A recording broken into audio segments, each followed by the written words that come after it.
The Giants allegedly planning to reduce payroll, which, as you can imagine, went over about as well as a lead balloon in the Giants fandom as we just wrapped up a World Series where the two teams competing were the two payroll powerhouses in Major League Baseball.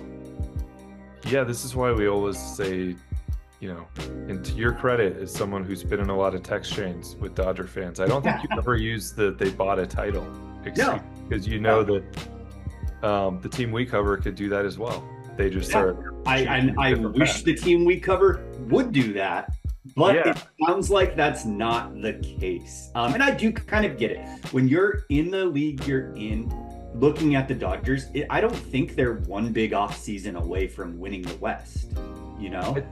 As long as this is a save now to spend later, or save now to kind of reset the franchise and then make a plan to spend down the line. If this is like an organizational strategy going forward, that's a little bit more red flag.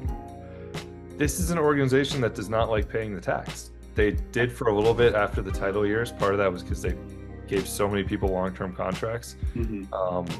Those contracts made it so that like Madison Bumgarner couldn't get his next deal after 2014. If you're talking, they want to really cut payroll so they have 30 million to spend this offseason as opposed to having 60, 65 in breathing room, or teams try to leave some space if they want to make a move during the season, but that's a pretty big gap, and that's where you get into that's basically like Blake Snell and that's it. So if that's what they're talking about, you might as well. We'll talk about outfielders next week and really dive into the Soto conversation, but you might as well not even make that call because that's basically all you have to spend. And the one thing they do always say, and they said this at Buster's press conference, is that, and this happened last year, I mean, there is room if the right guy comes along, and last year they didn't intend to spend that much, and then Blake Snell was sitting there in March and they're like, okay, well, this is the move. But I don't know that that'll happen again. I think this is going to be a more normal offseason, and those deals are going to get done.